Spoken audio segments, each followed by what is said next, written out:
పుట్టినప్పుడుది గొప్ప విషయం కాదు, చచ్చిన తరువాత ఒక వ్యక్తిని కూర్చొచ్చేటువంటి మాటలు ఉంటాయి చూడు, అది గొప్ప.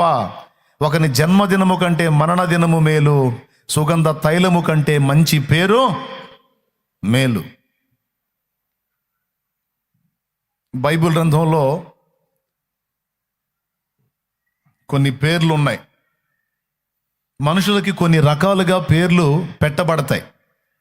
వాటిల్లో మొట్టమొదటిది మనుషులు మనుషులకు పెట్టే పేరు. మొట్టమొదటిది మనుషులు మనుషులకు పెట్టే పేరు. జాగ్రత్తగా వినండి. బైబిల్ గ్రంథంలో ఫ్యామిలీ ఉంది, భార్యాభర్తలు. వాళ్ళకి లేక లేక సంతానాన్ని దేవుడు ఇవ్వడానికి సిద్ధపరిచాడు. కడుపున 2 పిల్లలు ఏర్పడ్డారు, జంట కవలలు. వాళ్ళని గురించి దేవుడు ఒక వాగ్దానం చేశాడు. ఆ వాగ్దాన ప్రకారం ఆ సంతానం ఆమె కలిగింది. ఆమె పేరు రిబ్కా, ఆయన పేరు ఇస్సాకు. వాళ్ళిద్దరికీ కలిగిన సంతానము ఏశావు, యాకోబు. వీళ్ళిద్దరికీ ఆ పేర్లు పెట్టింది ఈ తల్లిదండ్రే. ఈ కవలలు కడుపులో ఉన్నప్పుడే పెనుగులాడుకున్నారు. ఎందుకంటే జ్యేష్ఠత్వపు ఆశీర్వాదం కోసం. ఇద్దరు పోరాడుకున్నారా, లేకపోతే ఒకడు ఈ తగాదకు కారణమా అని మనం ఆలోచిస్తే ఇద్దరు పెనుగులాడినట్టుంది. అసలు ఈ పెనుగులాటకి మొదలుపెట్టింది మాత్రం యాకోబు. కడుపులో పిండంగా ఉన్నప్పుడే, బిడ్డలు ఇంకా పుట్టి మేలు కీడులు అనేటువంటివి ఎరగక మునిపే కడుపులో జ్యేష్ఠత్వపు హక్కు కోసం పోరాటం మొదలుపెట్టాడు యాకోబు అనేవాడు. కడుపులో పెనుగులాడి ఏశావు కంటే యాకోబే ముందుకొచ్చి ముందు బిడ్డగా పుట్టి జ్యేష్ఠుడు కావాలి అని ఆశించాడు. కానీ కుదరలా. ఏశావే తల్లి గర్భంలోంచి ముందు బయటకు వచ్చాడు. అతని మడిమను పట్టుకొని యాకోబు బయటకు వచ్చాడు. యాకోబు ఏశావు మడిమను పట్టుకొని బయటకు వచ్చినందున అతనికి పేరు పెట్టారు యాకోబు అని. ఏశావు అంటే ఎర్రనివాడు, రోమములు గలవాడని అర్థం. యాకోబు అంటే మడిమను పట్టుకొని వాడని అర్థం. 2 అర్థాలు ఉంటాయి. ఒక అర్థమేమో మడిమను పట్టుకొనువాడు, మరొక అర్థమేమో మోసగాడు. పుట్టుకలోనే పోరాడాడు జ్యేష్ఠత్వపు హక్కును స్వతంత్రించుకోవాలని. కానీ ఏం చేద్దాం, ఆశపడ్డాడు, దక్కల. కొంతమంది ఏం చేస్తారంటే కొన్నిసార్లు కొన్నిటిని పొందగోరి ప్రయత్నం చేస్తారు, కానీ అవి అందనందున పోరాటం విరమించుకుంటారు. అల్పమైన పోరాటాలు చేసి అవి దొరకవు అనుకొని పోరాటాలు మానుకొని వెనక్కి సర్దుకుంటారు. అలా సర్దుకునే రకం కాదు యాకోబు, మొండోడు. ఎట్లనన్నా కానీ వీడు జ్యేష్ఠుడు కాదు, నేను జ్యేష్ఠుడిని అనిపించుకోవాలి, ఎట్లనన్నా సరే నేనే జ్యేష్ఠత్వపు హక్కును పొందుకోవాలని మిగుల ఆశపడ్డాడు. జ్యేష్ఠుడు అంటే ఏందండి, పెద్ద కొడుకు. ఇప్పుడు ఆ పెద్ద కొడుకు అనిపించుకోవటంలో ఏముంది యాకోబు ఇంతగా తపన పట్టడానికి? ఏమన్నా ఉందా? చాలామంది ఇంట్లో పెద్ద కొడుకులుగా పెద్ద కూతుళ్ళుగా పుట్టారు. ఏం ఒరిగింది? కుటుంబ బాధ్యతలన్నీ నెత్తిన పడ్డాయి. ఎవరు పట్టినారే ఇంటికి పెద్దోడు పోయి ఉండి నువ్వు అట్టెట్ట చేస్తావు అంటారు. ఏమి చేయాలి కదమ్మా, ఇంట్లో ముందు పుట్టిన దానివి, నీ తర్వాత ఆడపిల్లలు ఉన్నారు, పెద్దదానం ఏంటి, బుద్ధి లేదు, ఎట్ట చేస్తావు నువ్వు? ఇట్లాంటి అడుగేస్తే మిగిలిన ఆడపిల్లలకి గతేంది, పనికి మళ్ళీదన్న, పాపిచ్చిదాన్న, అట్టాంటిదాన్ని ఇట్టాంటిది అంటారు. అది ఎందుకంటే నువ్వు పెద్దదానివి, కుటుంబం మొత్తానికి మాదిరివి. అబ్బాయి నువ్వు ఇంటికి పెద్దోడు అయి ఉండి ఎట్ట నీ స్వార్థాన్ని నువ్వు చూసుకుంటావురా? ఆ మిగిలిన వాళ్ళ సంగతి ఆలోచించమంటారా? పెద్ద కొడుకు పోయండి బాధ్యతలు తెలియదంటారా? బుద్ధి లేనోడా, సిగ్గు లేనోడా? అలా తిట్టినప్పుడు, తిట్లు తిన్నప్పుడు ఈ పెద్దగా పుట్టిన వాళ్ళకి అనిపించింది కర్మగాలి పుట్టారా బాబా పెద్దోడుగా. చిన్నవాళ్ళ పని హాయే, వాళ్ళు ఇవ్వడండో. వాళ్ళు ఏదైనా తప్పు చేసినా కూడా అరే చిన్నోడు పోనీరా అంటారు. మనం తప్పు చేసిన పెద్దోడు అయి ఉండి బాయ్ ఎట చేస్తావరా నువ్వు అంటారు అని పెద్దోడుగా పుట్టిన వాళ్ళు ఇబ్బంది పడుతుంటారు. ఏం ఒరిగిద్ది పెద్దోడుగా పుడితే అని కొంతమంది ఫీలింగ్. ఈ 2 కాదు, మళ్ళీ కుటుంబ బాధ్యతలను ఎత్తిన పడతాయి. తండ్రి ఉంటే ఏమి లేదు, తండ్రి లేకపోతే కుటుంబ భారం అంతా ఇంటికి ముందు పుట్టిన పెద్ద కొడుకు. యేసయ్య కూడా పెద్ద కొడుకుగా పుట్టాడు, అందరి భారం ఆయన మోసాడు. పాపుల భారం మోయక ముందు కుటుంబ భారం మోసాడు. కుటుంబ భారం మోసి అందరిని పెద్ద చేసి అందరిని ఒక దారి చేసి అప్పుడు పాపుల భారం మోయటానికి వచ్చాడు. అట్ట కూడా భారం మోసాడు. ఈ కుటుంబం భారం మోసాడు, ఆ కుటుంబం భారం మోసాడు. 2 కుటుంబాల భారం మోసి అందరికీ జ్యేష్ఠుడు, పెద్ద దిక్కు, పెద్ద కుమారుడు, అందరికీ మెయిన్లో ఉన్నవాడు యేసయ్య అయ్యాడు. ఈ జ్యేష్ఠత్వపు హక్కుకి ఎందుకు ఇంత తపన పడ్డాడు యాకోబు అంటే, ఇశ్రాయేలీయుల దేవుడైన యెహోవా జ్యేష్ఠులకు ప్రత్యేకమైనటువంటి ఆశీర్వాదాన్ని స్వతంత్రింపజేస్తాడు, గుర్తింపునిస్తాడు.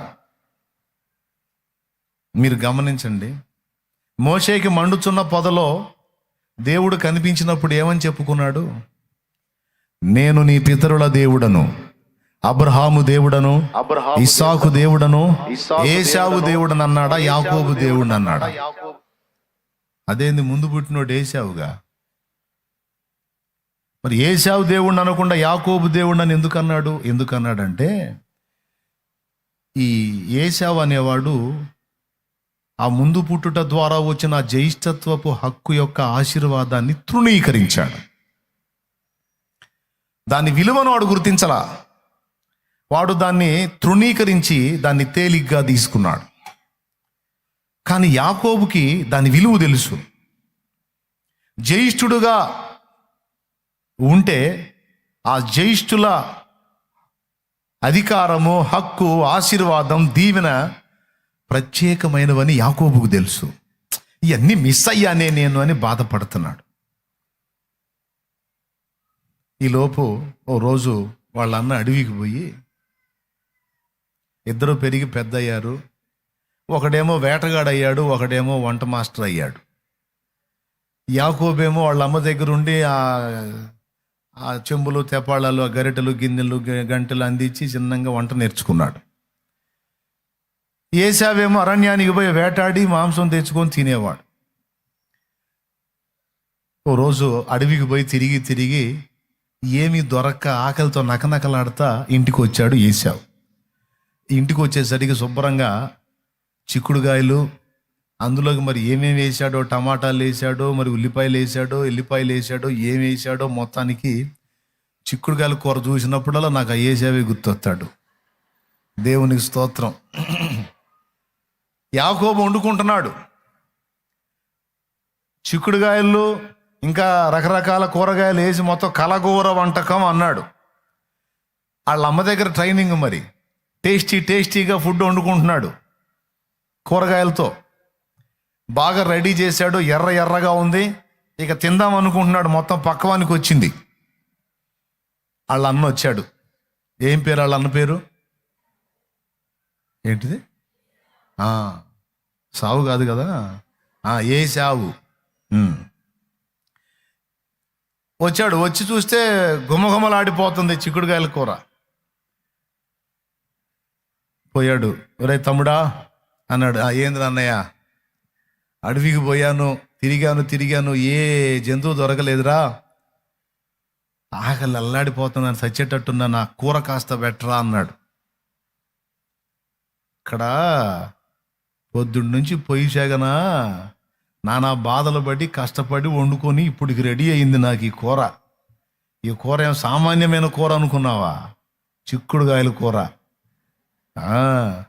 ఇది ఎంత రిస్క్ చేసి వండాను అనుకున్నావు? నేను నాకేం ఊరకొచ్చింది అనుకున్నా. ఇది నీకు ఊరకి ఇయటానికి కుదరదు అన్నాడు. కాదురా, ఆకలి అవుతుంది, నా మాట వినరా, కొంచెం సాయం చేయరా, పెద్దోండిరా, ఈరా. నువ్వు పెద్దోడు అయినందుకేరా నా బాధ అంతా. దేవుడు దీవెనలన్నీ నువ్వే పొందుతావురా, జ్యేష్ఠుల ఆశీర్వాదాలన్నీ నీవేరా. నేను పుట్టకపోతుందిరా పెద్దవాడిగా. ఇప్పుడేందిరా నీ గోల? ఏందా? నువ్వు ఒకటి చేస్తే నేను ఇస్తా అన్నాడు. నువ్వు ఏది చేయమంటే అది చేస్తా, చెప్పురా ఏం చేయమంటావు అన్నాడు. నీ జ్యేష్ఠత్వపు హక్కుని నాకు ఇచ్చేయి. ఇక నుంచి నేను పెద్దోడిని, నువ్వు చిన్నోడివి. మనకేం తేడా ఉందమ్మా? ఇద్దరం ఒకేసారి కడుపున పడ్డాం, ఇద్దరం ఒకేసారి బయటకు వచ్చాం. కాకపోతే నువ్వు ముందు వచ్చావు, నేను వెనకొచ్చా, అంతే. ఇంతేగా తేడా, ఇంకెంతకు మించి ఏం తేడా ఉంది? కాబట్టి మనం పెద్ద తేడా లేదు, ఒకేసారి గడుపున పడ్డాం, ఒకేసారి బయటకు వచ్చాము కనుక ఇక నుంచి నేను పెద్దోడిని, నువ్వు చిన్నోడు. నీ జ్యేష్ఠత్వపు హక్కుని నాకు ధారాదత్తం చేస్తే అప్పుడు నీకు ఈ ఈ ఈ కూర సట్టిస్తా అన్నాడు. ఆ ఏసావు తెలివి చూడు ఎట్ట తగలబడిందో. ఒరే ఆకలి అవుతుంది, సచ్చేటట్టున్నాను, ఈ జ్యేష్ఠత్వాలు, ఈ హక్కులు, ఈ దీవెనలు, ఈ ఆశీర్వాదాలు ఇదంతా నాకెందుకు రా సచ్చేవాడికి, నాకు ముందు ఆ కోరివురా అన్నాడు. చిక్కుడుగాయలు ఎంత పని చేసినాయో చూడండి. దేవునికి స్తోత్రం. మరి ఏం చిక్కుళ్ళు ఉండాడో, గోరు చిక్కుళ్ళు ఉండాడో, సోయా చిక్కుళ్ళు ఉండాడో నాకు తెలియదు, మొత్తానికి వండాడు. ఆ కూర ఎవరు అంటాడు అన్న. ఏయ్ నేను చెప్పినట్టు చేస్తే ఇస్తా, లేకపోతే ఇవ్వను. ఆ చెప్పురా ఏం చేయాలి? మన పితరుల దేవుడి మీద, దేవుని ఎదుట ప్రమాణం చేయి. పితరుల దేవుని ఎదుట ప్రమాణం చేయి. ఏశావు అనే నేను, చెప్పు, ఏశావు అనే నేను నా జ్యేష్ఠత్వపు హక్కుని మా పితరుల దేవుడైన ఎల్ షద్దాయ్ సర్వశక్తి గల దేవుని సాక్షిగా నా సహోదరుడైన యాకోబుకి ధారాదత్తం చేస్తున్నాను. ఇక నుంచి మా ఇంట్లో పెద్ద కొడుకు యాకోబే. చెప్పు, నువ్వే లేరా? చెప్పు, యాకోబే. ఏశావు అనే నేను చిన్నవాడిని. ఇక జ్యేష్ఠత్వపు హక్కు నాది కాదు. చెప్పు, ఇది నా దేవుని ఎదుట ప్రమాణం. ఇప్పుడు ఇచ్చాడు ఇక సట్టి. ఏం సట్టి? చిక్కుడుగాయల సట్టి. ఇప్పుడు ఇచ్చాడు ఇక బోరా తినుపో, మొత్తం తినుపో, ఏమైనా చేసుకోపో, ఇక నుంచి జ్యేష్ఠుణ్ణి నేనే. ఎంత సంతోషం! అంత కష్టపడి పాపం పొయ్యిసగను ఊది ఊది వండుకున్న కూర మొత్తం ఇచ్చేశాడు. ఒకడేమో జ్యేష్ఠత్వపు హక్కు కోసం తన కడుపు మార్చుకొని తను కష్టపడి వండుకున్నది వదులుకోవటానికి ఇష్టపడితే, ఒకడేమో ఒక్క పూట కూటి కోసం ఆ జ్యేష్ఠత్వపు హక్కును నిలువున తెగ నమ్ముకున్న దరిద్రుడు. చూడండి, ఈ మాట ఎందుకు చెప్తున్నానంటే, ఈరోజు యేసు ప్రభు వారు మనల్ని కూడా జ్యేష్ఠుల సంఘములో చేర్చాడు. మనం ఎవరో తెలుసా? జ్యేష్ఠుల సంఘం. పరిశుద్ధాత్మా ఫలమును పొంది పరిపూర్ణమైన జ్యేష్ఠుల సంఘమై, పరిశుద్ధాత్మా ఫలమును పొంది పరిపూర్ణమైన జ్యేష్ఠుల సంఘమై, సియోను రాజా నీ ముఖము చూడా, సియోను రాజా నీ ముఖము చూడా, ఆశతో నేను వేచియున్నాను, ఆశతో నేను వేచియున్నాను. మహిమ స్వరూపుడా, మృత్యుంజయుడా, మరణపు ముల్లును విరచినవాడా, నీకే స్తోత్రములు నా యేసయ్యా, నీకే స్తోత్రములు, నీకే స్తోత్రములు నా యేసయ్యా, నీకే స్తోత్రములు.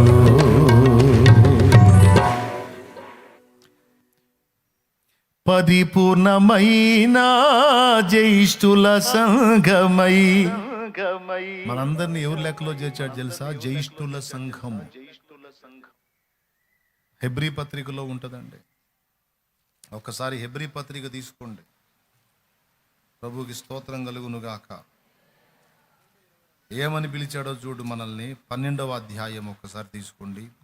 22వ వచనం చదువు. అది ఇప్పుడైతే సియోనును కొండకును జీవము గల దేవుని పట్టణమునకు అనగా పరలోకపు యెరూషలేమునకును వేవేల కొలది దేవదూతల యొద్దకును పరలోకమందు వ్రాయబడి ఉన్న జ్యేష్ఠుల సంఘమునకును వారి మహోత్సవమునకును అందరి న్యాయాధిపతి అయిన దేవుని యొద్దకు ఏమండి, యాకోబు తపన పడినటువంటి ఆ జ్యేష్ఠత్వపు ఆశీర్వాదం ఉంది చూశారు, అది 2 విధములైనటువంటి దీవెనకు దోహదపడింది. భౌతికంగాను మరియు ఆధ్యాత్మికంగా కూడా. మెయిన్ యాకోబు ఆశ ఆధ్యాత్మికంగా. ఏశావు ఆ చిక్కుడుగాయల కూరకి ఆ హక్కును అమ్ముకున్న తర్వాత ఇక దేవుడు ఆమోదించేశాడు. వాళ్ళ అమ్మా నాన్న ఇస్సాకు రెబకా వాళ్ళ మనసులో ఏశావు పెద్దోడు, యాకోబు చిన్నోడు. కానీ దేవుని దృష్టిలో కోపం వచ్చింది దేవుడికి. అరే దరిద్రుడా, ఒక్క పూట కూటి కోసం నేను ఇచ్చిన జ్యేష్ఠత్వపు హక్కు నమ్మేసుకుంటావు దరిద్రుడా, నిజంగానే పోయింది పోరా, అది యాకోబుదే అని నేను అబ్రహాము దేవుడను, ఇస్సాకు దేవుడను, యాకోబు దేవుడను అన్నాడు. దేవుడు అనుగ్రహించినటువంటి ఆ జ్యేష్ఠత్వం యొక్క ఆశీర్వాదాన్ని ప్రేమించిన వాడు దేవుణ్ణి ప్రేమిస్తున్నాడు. ఎందుకో తెలుసా? మన జ్యేష్ఠుడు యేసయ్య. జ్యేష్ఠత్వపు హక్కు పొందినోడు జ్యేష్ఠుని పొందుకున్నట్టు. జ్యేష్ఠుని తిరస్కరించిన వాడు యేసయ్యను తిరస్కరించినట్టు. అందుకే హెబ్రీ పత్రిక 12లో అన్నాడు, ఒక పూట కూటి కొరకు తన జ్యేష్ఠత్వపు హక్కును అమ్మివేసుకున్న ఏశావు వంటి భ్రష్టుడైనను వ్యభిచారి అయినను మీలో ఉండునేమో అని జాగ్రత్తగా చూసుకోండి అన్నాడు. ఈరోజు మనం పొందిన రక్షణ, ఈరోజు మనం పొందినటువంటి నిత్య జీవ స్వాస్థ్యము, ఈరోజు మనం సంపాదించుకున్న యేసు మన జ్యేష్ఠుడు, మన జ్యేష్ఠత్వపు హక్కు సామాన్యమైంది కాదు.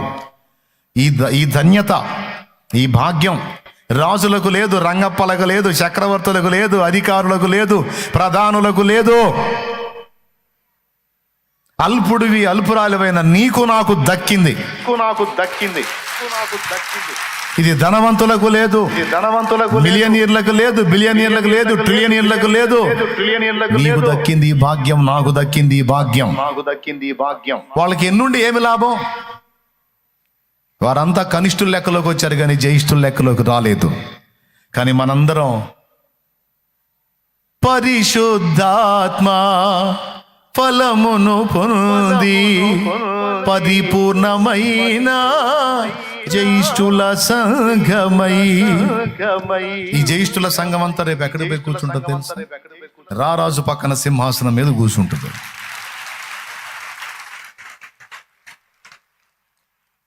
ఈ విలువ తెలియక కులం కోసం కొంతమంది వదిలేశారు ప్రభువుని. వాళ్ళ మతంలో వాళ్ళు చస్తే కబరస్థాన్లోనికి రానీరని, చచ్చిపోతే ఆ మంచం ఈరని, మంచం కోసం కబరస్థాన్ అంటే శ్మశాన వాటికలో స్థలం కోసం కొంతమంది దేవుణ్ణి వదిలిపెట్టేశారు. ఎందుకు వదిలేసావంటే మా వాళ్ళు ఒప్పుకోవటం లేదులేండి. ఎందుకు ఒప్పుకోవట్లేదంటే మేము చస్తే మాకు శ్మశానంలోకి రానిరంట. నా దగ్గరికి ఒకసారి ఒక తల్లి వచ్చింది, ఇదిగో ఒక మాట అంది. ఏందన్నా? మరే నాకు కూడా బాప్టిస్ట్ తీసుకోవాలని ఉంది, కానీ మరి చచ్చిపోతే నా శవాన్ని మా వాళ్ళకి ఇస్తావా అంది. నేను అన్నాను, ఈగ బ్యాంకులో వేసుకుంటానా, లేకపోతే ఏమన్నా దాచిపెట్టుకుంటా? నేనేం చేస్తాను? ఇస్తా. నువ్వు బాప్తీసం పొంది నీ ఆత్మ నిత్య జీవానికి వారసత్వం పొందితే నాకు అంతే చాలు. అంతేగా నీ శవాన్ని నేనేం చేసుకోండి? కాదులే, కొంతమంది ఇయ్యకపోతే కొట్లాట అయింది, మా దగ్గర గొడవ అయింది, అందుకని నాకు ఇయ్యవేమో, మళ్ళీ నువ్వు నీ శవం కోసమే అడ్డం తిరగాలి. ఇక నేను నువ్వు సంతోషంగా రక్షణ పొందు, ఆనందంగా పరదేశకి వెళ్ళిపో. వాళ్ళు అంతగా కోరితే ఆ శవాన్ని నేను ఇచ్చేస్తా, వాళ్ళకి ఇచ్చేస్తాలి, నేనేం దాచిపెట్టుకోలేపో అన్నాను. నిజంగానే ఆ మాట అన్నాను. వచ్చి తీసుకుంది బాప్తీసం. ఎంత భయపడిందో చూడు బిడ్డ. 70 ఏళ్ళు ఉంటాయి అంతే, ఎక్కువ ఉండవు. దేవునికి స్తోత్రం. ప్రియులారా, మా వాళ్ళు ఒప్పుకోరని కొంతమంది. అరే ఎంతవరకు ఉంటారు నీ కులపోళ్ళు, ఎంతవరకు ఉంటారు నీ మతపోళ్ళు? అసలు ఎవడు వస్తాడు నీ ఆపత్కాలంలో? భూమి మీద నువ్వు ఇబ్బందులు కొలిమిలో ఉన్నప్పుడు ఎవడు పట్టించుకోడు. రేపు చచ్చాక నరకాకినికి పోతున్నా, ఏ మా కులపోళ్ళ నరకాన్ని తీసుకెళ్తారేంది, వదలలే అంటారు. ఎవడన్నా వచ్చి అన్నోడిని కూడా తీసుకెళ్ళేస్తారు. అందులో కులమత భేదములెందుకు మానవులెల్ల పాపులండి. కులమత భేదములెందుకు మానవులెల్ల పాపులండి. ధరణిలోన ఎందెందు వెదకిన నీతి పరుడు లేడు, దేవుని వెదకువాడు లేడు. ధరణిలోన ఎందెందు వెదకిన నీతి పరుడు లేడు, దేవుని వెదకువాడు లేడు. ఓ వినుము సోదర పరమ గురుని బోధ, నమ్మిన తొలగు నరక బాధ. పాపులకెల్లను దొరికెడి జీతము నరకము సుమ్మండి. పాపులకెల్లను దొరికెడి జీతము నరకము సుమ్మండి.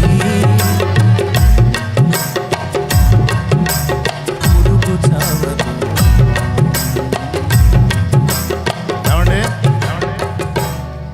మేము ఫలానా క్యాస్ట్ అండి అంటే అవునా మీరు ఆ కులమా, పక్కరండి రా పక్కరండి, పెద్ద పెద్ద పెద్ద కులం వాళ్ళు వచ్చారు, పోనండి అని పంపిస్తారా? మెడకి రాగి బెళ్ళ ఒకటి కట్టి మూర్చ బెళ్ళలాగా వేస్తారు, మెడనేసి తోస్తారు అగ్నిగుండంలోకి. కులమత భేదములెందుకు మానవులెల్ల పాపులండి. జగమునందు ఎందెందు వెదకిన నీతి పరుడు లేడు, దేవుని వెదకువాడు లేడు. అంటే ఏం చెబుతున్నాడు తెలుసా? మొత్తం తేడా అని చెబుతున్నాడు. ఓకే, అయితే ఏందంట? అయితే ఉంది అందరూ పాపులు. అయితే ఏందంట? పాపులకెల్లను దొరికెడి జీతము నరకము సుమ్మండి. ఎంత ఘనులకైనా నరకము తప్పదు నిజమండి, నరకపు బాధ గొప్పదండి. ఎంత మొత్తుకొని చెబుతున్నా ఒక్కొక్కడికి ఎక్కట్లా. సినిమాలు చూసి యమలోకం నరకలోకం ఎట్టుంటుందని ఫీల్ అవుతున్నారు. ఈడు కూడా హీరోలాగా పోయి యముడిని ఆటాడించవచ్చు, యమదూతలకు తగాదలు పెట్టవచ్చు. సినిమాలు చూసి అట్ట కలలు కంటున్నారు. అవుతుంది అట్లా? నరకమనగపు దోట కాదది అగ్నిగుండమండి. అగ్ని ఆరదు కాలిడి వారికి చావు రాదు సుమ్మి, విడుదల పొందలేరు సుమ్మి. ఓ వినుము సోదరా పరమ గురుని బోధ, నమ్మిన తొలగు నరక బాధ. నరకం ఉందని మాకు తెలుసులేవా? తప్పించుకోవడానికి మేము చేసే ఏర్పాట్లు మేము చేస్తున్నాం. ఏం ఏర్పాట్లు చేస్తున్నాం? ఏమి చేసి ఆ నరక బాధ తప్పించుకొందురండి. వ్రతములు మతములు కర్మకాండలు వ్యర్థము సుమ్మండి. పాపము బాపలేవు అండి. చచ్చిపోయినోడు పాపే, తలకొరి పెట్టేవాడు ఇంకా పాపి. ఆ పాపికి ఈ పాపి తలకొరి పెడితే ఆ పాపి మోక్షానికి ఏ పక్క నుంచి పోతాడు నాకు అర్థం కాల. ఏ బజార్లో గుండా పోతాడు? పోయినోడు పాపే, తలకొరి పెట్టేవాడు పాపి అన్నప్పుడు ఈ పాప ఆ పాపికి తలకొరి పెడితే ఆ పాపి ఏ ఏ ఏ రూట్లోంచి పరలోకం పోతాడు, ఏ రూట్లోంచి మోక్షానికి పోతాడు? అట్లెట్లా మరి? అపుత్రస్య గతిర్నాస్తి అని ఉంది కదా. నిజమే, పుత్రుడు లేకపోతే గతి లేదు అని. పుత్రుడు పున్నామ నరకం తప్పిస్తాడని ఉంది కదా. నిజమే, పుత్రుడు పున్నామ నరకం తప్పిస్తాడు. ఏ పుత్రుడు? మనం కన్న పుత్రుడా? మనం కన్న పుత్రుడు వరుస తప్పితే వాడు పున్నామ నరకం భూమి మీద చూపిస్తాడు. అర్థమైందా? వాడు నరకం తప్పించడం కాదు, వాడు భూమి మీదే చూపిస్తాడు.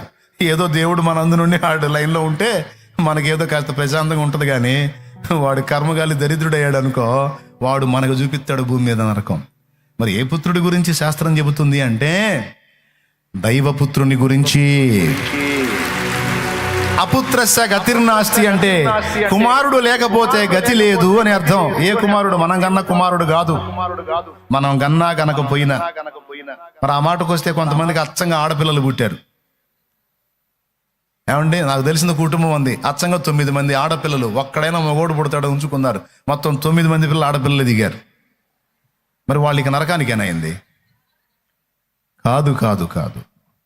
శాస్త్రము చెప్పినటువంటి, లేకపోతే పండితుడు చెప్పిన, లేదా వేదము లేదా సాహిత్యము తత్వము చెప్పినది ఏంటంటే అపుత్రస్య గతిర్నాస్తి అంటే మనం కనే సంతానము కాదు, దేవునిలో నుండి ఉద్భవించే బయటకు వచ్చేటువంటి దైవ కుమారుడు. ఆ కుమారుడు లేకపోతే గతి లేదు. ఎందుకంటే ఆ కుమారుడు జగతి అంటే మనందరి పాపముల కొరకు ప్రాయశ్చిత్తార్థ బలిగా అర్పించబడతాడు. అంటే మన పాపమంతా తన మీద వేసుకొని తన రక్తము ద్వారా మనకు పాప విమోచన ప్రసాదిస్తాడు. ఆ కుమారుడు దయ లేకపోతే ఎవడు కూడా నరకాన్ని తప్పించుకోలేడు. కాబట్టి అపుత్రస్య గతిర్నాస్తి అంటే ఆ పుత్రుడు లేకపోతే మనకు నరకం తప్పదని అర్థం. అలాగే కుమారుడు పుత్రుడు పున్నామ నరకం తప్పిస్తాడంటే ఎవరాయనా దైవపుత్రుడు, మన పుత్రుడు కాదు. కొంతమంది పుత్రుల దెబ్బకి మెంటలెక్కి నా దగ్గరికి వచ్చిన వాళ్ళు ఇంతమంది ఉన్నారు. ఏందమ్మా నరకం అంటే ఏంటో భూమి మీద చూపిస్తున్నాడు అయ్యా. వాడు చచ్చినోడు కాదు, బతికినోడు కాదు. ఏం చేస్తున్నాడు? తాగుతాడా? తాగినోడు కదలకుండా వండుకోడు, మమ్మల్ని ఇంటి చుట్టూ తిప్పి కొడుతున్నాడు. ఆ దరిద్రుడు మా మీదకి వస్తున్నాడు. అల్లాడిపోయే తల్లిదండ్రులు ఎందరో.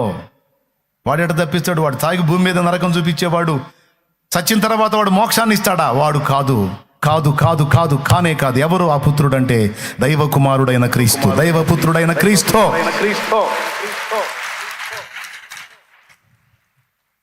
ఏమి చేసి ఆ నరక బాధ తప్పించుకొందురండి, వ్రతములు మతములు కర్మకాండలు వ్యర్థము సుమ్మండి, పాపము బాపలేవు అండి. మరి ఎట్లాయా? ఆది దేవుడే మిమ్ము నెల్ల తప్పించి, మీరేం టెన్షన్ పడొద్దండి, మీరేం టెన్షన్ పడొద్దు, దారి ఉందిలేండి. మీరు చేసే వ్రతములు మతములు కర్మకాండలు ఫలించకపోవచ్చు, కానీ మీకు రక్షణ కొరకు ఒక మార్గాన్ని దేవుడే వేశాడండి. ఆది దేవుడే మిమ్ము నెల్ల తప్పించ నిలిచినాడు, 2000 ఏండ్ల క్రింద అవతారమెత్తినాడు, నరుడై తాను పుట్టినాడు. 2000 ఏండ్ల క్రింద అవతారమెత్తినాడు, నరుడై తాను పుట్టినాడు. ఎవరైనా ఆకాశమందున సూర్యుని వలెనే దేవుడొక్కడండి,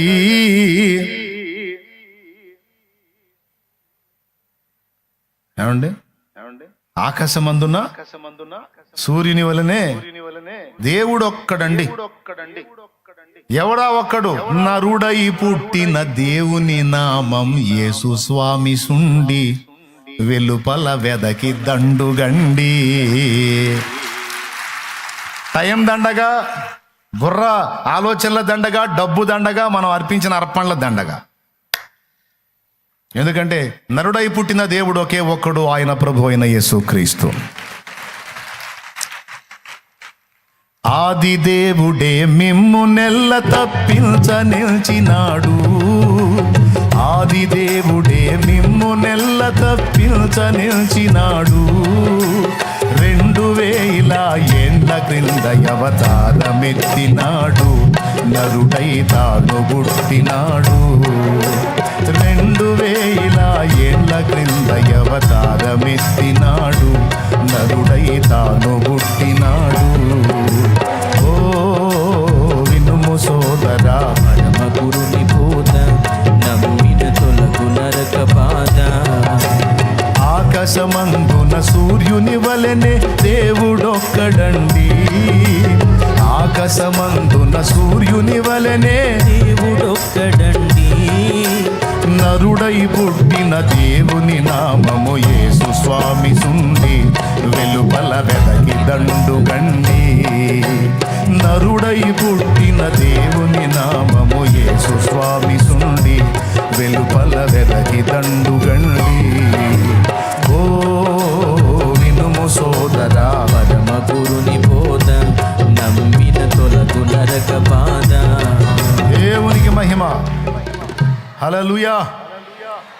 గట్టిగా చెప్పండి ఒకసారి. ఎవరండి నరుడై పుట్టిన దేవుడు? కామ క్రోధ లోభ మోహ మదమాశ్చర్యములని అరిషడ్వర్గాలను జయించినవాడు. పాపము నా యందున్నదని ఎవడు స్థాపించునో అని సభ్య సమాజంలో నిలబడి సవాల్ విసిరినవాడు.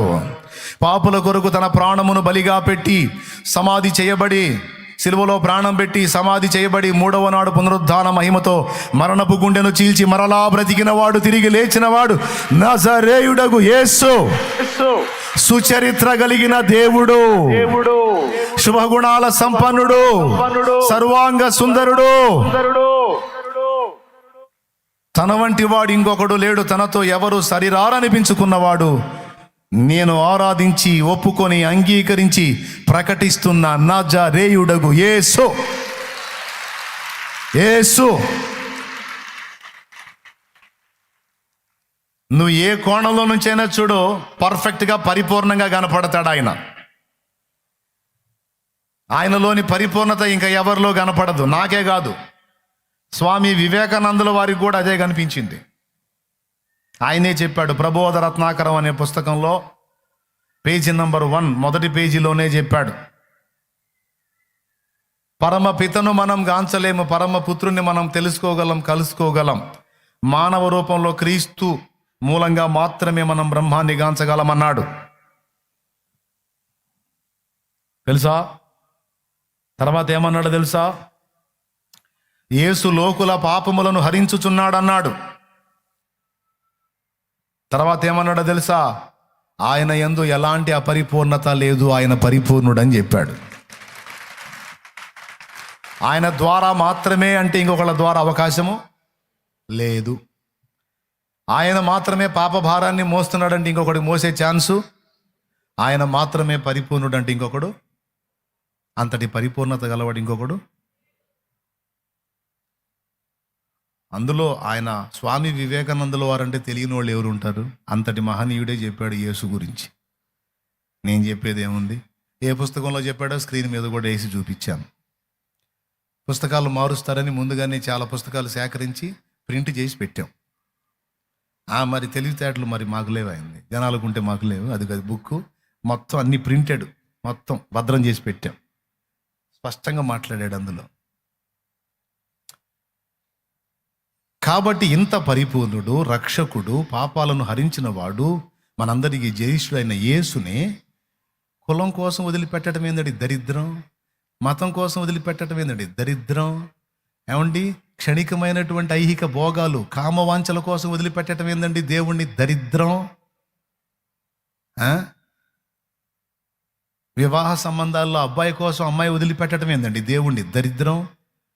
అమ్మాయి అన్యురాలు, అమ్మాయిని చేసుకోవాలంటే నేను కూడా అన్యుణ్ణి అయిపోవాలని దేవుణ్ణి వదిలిపెట్టడం ఏందిరా దరిద్రుడా? ఇది ఎలాంటిదో తెలుసా? ఒక పూట కూటి కోసం జ్యేష్ఠత్వపు హక్కును అమ్మేసుకున్న ఏసావు లాంటి బతుకులు ఈ బతుకులన్నీ. ఈ బతుకులకి ఒక ఆడబిడ్డో లేకపోతే ఒక మగబిడ్డో లేకపోతే కులమో మతమో దక్కుతాయేమో కానీ దేవుడు దక్కడు, రక్షకుడు దక్కడు, రక్షణ దక్కదు, నిత్య జీవము దక్కదో. ఏసావు చూడండి ఎంత దరిద్రుడు చూడండి. దేవుడిచ్చినటువంటి ఆ విలువైనదేదో దాన్ని గుర్తుపట్టక చిక్కుడుగాయల కూరకి దేవుడిచ్చిన ఆశీర్వాదాన్ని అమ్మాడు. ఎంత దారుణంగా! దేవుడు వరం కదా అది, జ్యేష్ఠత్వం. అలా దేవుడు మనకిచ్చిన వరములను అమ్మరాదు. దేవుడు మనకిచ్చిన ఆధిక్యతలను ఒక పూట కూటి లాంటి అల్పమైన భోగాల కోసం, లోక పాపాల కోసం, లోక విషయాల కోసం అమ్మరాదు, విసర్జించరాదు. దేవుడు అవసరమైతే లోకములో నా అన్నవారిని కోల్పోయినా మనం పర్వాలేదు, కానీ రక్షకుడిని మాత్రం పోగొట్టుకోకూడదు. అందుకే అంత కోపం వచ్చింది దేవుడికి ఏశావు మీద. యాకోబు మీద అంత ప్రేమ ఎందుకు వచ్చిందంటే, యాకోబు మంచి పిల్లవాడని కాదు, యాకోబుకి 8 అష్టవంకర్లు ఉన్నాయి. అయినా సరే దేవుణ్ణి ప్రేమించాడు, దేవుని ఆశీర్వాదాన్ని ప్రేమించాడు, జ్యేష్ఠత్వపు హక్కును ప్రేమించాడు. తర్వాత యాకోబు జీవితం అంతా మీరు చూడొచ్చు. యాకోబు మోసాలు చేశాడు, చివరికి మోసగించబడ్డాడు. అవునా? ఇక్కడేమో చిక్కుడుగాయల కూరకి జ్యేష్ఠత్వపు హక్కును అమ్మేసి కొద్ది రోజులు అయిన తర్వాత వాళ్ళ నాన్న పిలుస్తాడు, రే ఏశావు, వేశావు. ఏమిటి తండ్రి? నాకు అవసాన దశ వచ్చింది, కళ్ళు కనపడట్లా, నా బాడీ పనిచేయట్లా, ఇక నేను నా పితరుల యొద్దకు చేర్చబడే సమయం ఆసన్నమైంది. నా కుమారుడా, నా పెద్ద కుమారుడా, అరణ్యానికి పోయి వేటాడి, బాగా వినండి, అందరు వినండి, వేటాడి నీ కష్టార్జితమైన ఆహారము తీసుకొని రా.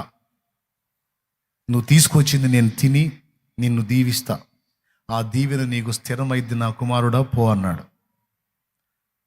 ఒక మాట చెప్పండి, ఇస్సాకుకి ఏమన్నా మందలో లేకపోయినాయా? ఏమమ్మా, ఇస్సాకుకు గొర్రెలు లేవు? మందలు ఉన్నాయిగా. అడవికి పోయి వేటాడి తీసుకొని రమ్మనకపోతే, అరే మందకు పో, మన గొర్రెల్లో ఒక గొర్రె తీసుకో, దాన్ని ఏదో కొయ్యి తీసుకొచ్చి నాకు ఆహారం పెట్టిరా, నేను తిని దీవిస్తానని చెప్పొచ్చుగా. కానీ ఇస్సాకు మందల్లో ఉన్నదాన్ని తెమ్మన్లా, అడవికి పోయి వేటాడి తీసుకొని రమ్మన్నాడు. అంటే దాని అర్థం ఏంటో తెలుసా? తల్లిదండ్రులు కష్టపడి సంపాదించిన దాన్ని కరగదీసి వాళ్ళకి పెట్టడం గొప్పతనం కాదు, మన కష్టార్జితమైన ఆహారము తల్లిదండ్రులకు పెట్టుట దీవెన.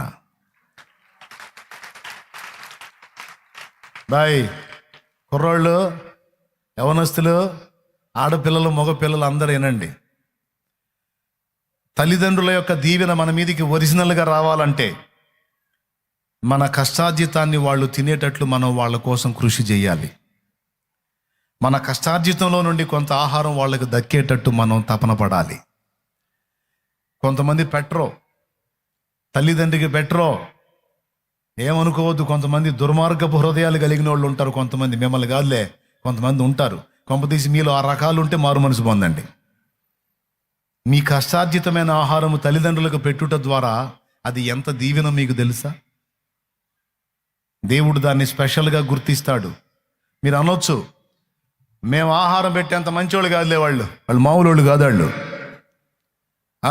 మామూలు కాదు వాళ్ళు అని తల్లిదండ్రిని విలన్స్ లాగా చూసే కొడుకులు కూతుళ్ళు ఉన్నారు. అఫ్ కోర్స్ వాళ్ళు చెడ్డవాళ్లే కావచ్చు, కానీ మీకు జన్మనిచ్చారు, కానీ పెంచి పెద్ద చేశారు, వాళ్ళ పొట్టగట్టుకొని మీకు అంత ఆహారం పెట్టారు. వాళ్ళ వస్త్రాలు వాళ్ళు తగ్గింపులోనికి వెళ్ళిపోయి మీకు మంచి వస్త్రాలు తొడిగించి మీ జీవితానికి వాళ్ళు మంచి పూలబాటలాగా మంచి జీవితాన్ని వాళ్ళు మీకు ఇచ్చారు. కొంతమంది కదిలితే అడుగుతారు, ఏం చేసావు, నాకేం చేసావు, ఏమన్నా మూట దాచిపెట్టావేంది? నోరుమి, పెద్ద ఏదో సంపాదించినట్టు మాట్లాడతాను. తల్లిదండ్రులు చాలా తేలిగ్గా మాట్లాడే వ్యక్తులు ఉన్నారు. అలా మాట్లాడొద్దు నాన్న. ఒకవేళ ఇప్పటిదాకా తెలియక అట్లా ప్రవర్తిస్తే సరి చేసుకోండి. తల్లిదండ్రులు మంచివాళ్ళు అయినా కాకపోయినా నీకు జన్మనిచ్చారు, జీవితాన్ని ఇచ్చారు. వాళ్ళు లేకపోతే నువ్వు లేవు. నువ్వు అనేవాడి ఉనికిలోకి వచ్చావంటే దేవుడు వాళ్ళని వాడుకున్నాడు. అంతేకాదు, వాళ్ళని ప్రేమిస్తేనే నువ్వు నన్ను ప్రేమించినట్టని దేవుడే చెప్పాడు. కొట్టకపోయినా పర్వాలేదు, ఇప్పుడు అది సమస్య కాదు. పాయింట్ తీసుకుంటే ధన్యులు. తల్లిదండ్రిని తృణీకరించవద్దు, తల్లిదండ్రిని త్రోసిపుచ్చవద్దు. నీ చేతుల కష్టార్జితమైన ఆహారం కొంత నీ తల్లి తినేటట్టు చూడు, నీ తండ్రి తినేటట్టు చూడు. నేను చెబుతున్నా, నీ బిడ్డ తరం దీవించబడతావు. ఇప్పుడు కొట్టు, నీ బిడ్డ తరం దీవించబడతావు. నీ తల్లి సిగ్గు కప్పుకోవడానికి అంత వస్త్రమే, నీ తల్లి కడుపు నింపుకోవడానికి అంత అన్నమే, అంత ఆహారమే. 4 రూపాయలు పైసలు ఆ తల్లికి తండ్రికి ఇవ్వు. వృద్ధాప్యంలో వాళ్ళు ఏదన్నా తినాలనుకుంటారు, ఆ ఉన్న రూపాయిని ఎవరికో, ఆ పిల్లలకో పెద్దోళ్ళకో ఇచ్చి ఏదో తెప్పించుకొని తింటారు, బ్రతుకుతారు. ఉపయోగపడిద్దని చెబుతున్నాను నేను. సరి చేసుకోండి, లోపాలు ఉంటే చక్కదిద్దుకోండి బ్రతుకుల్ని. తల్లిదండ్రులను సేవించినటువంటి పిల్లలు ధన్యులు. కొంతమంది వాళ్ళు చెడ్డవాళ్ళని వాళ్ళని విలన్స్లా చూస్తారు. నేను చెప్తున్నా, మంచోళ్లకు సేవ చేస్తేనే పుణ్యం అంటే, ధన్యం అంటే, దీవెనంటే, చెడిపోయిన వాళ్ళకి చేస్తే ఇంకెంత ధన్యత. మైండ్ దగ్గర పెట్టుకుని ఆలోచించండి. నీకు అన్ని సమకూర్చి పెట్టిన వాళ్ళకి చేస్తేనే నీకు ధన్యత అయితే, అసలు నిన్ను ఇబ్బంది పెట్టి నిన్నేం పట్టించుకోకుండా నిన్ను ఎట్లా పెడితే అట్లా వదిలేసిన వాళ్ళని, అసలు నిన్ను లక్ష్య పెట్టని వాళ్ళని చూసి నువ్వు వాళ్ళకి సేవ చేస్తే ఇంకెంత ధన్యతయా. దేవుడు 2 అంతలుగా మెచ్చుకుంటాడు, 2 అంతలుగా దీవిస్తాడు. కాదంటారా? 100% నిజం అది. నేను చెబుతున్నా, ఒకవేళ నీకు వాళ్ళకి ఆహారం ఇచ్చినప్పుడే నీకు ఆ దీవెన కనబడకపోవచ్చు, కానీ క్రమక్రమంగా నీ ఆశీర్వాదం అభివృద్ధి చెందిద్ది. నువ్వు వర్ధిల్లుతావు, క్రమక్రమంగా దీవించబడతావు. కావాలంటే నేను చెప్పినట్టు చేసి చూడు. తల్లిదండ్రులకు హెల్ప్ చేసి చూడు, తల్లిదండ్రులను ఆదరించి చూడు, తల్లిదండ్రులను ప్రేమించి చూడు, తల్లిదండ్రులకు సహాయపడి చూడు. వాళ్ళని విసర్జించొద్దు, ఒక దేవుడి విషయంలో మినహాయించి. ఆ యేసు ప్రభు వద్దురా నీకు అని వాళ్ళు నీ యేసు ప్రభుకి నీకు అడ్డొస్తే ఆ ఒక్క విషయంలో మాత్రమే మినహాయింపు ఉంది, వాళ్ళని పక్కన పెట్టడానికి. అటు కూడా వాళ్ళకి నీ ద్వారా జరగాల్సిన సేవ చేయటమే నువ్వు చేయాల్సిందే. కానీ యేసు ప్రభుని నీతో పాటు నమ్మిన నీ తల్లిదండ్రిని నువ్వు అశ్రద్ధ చేయొద్దు.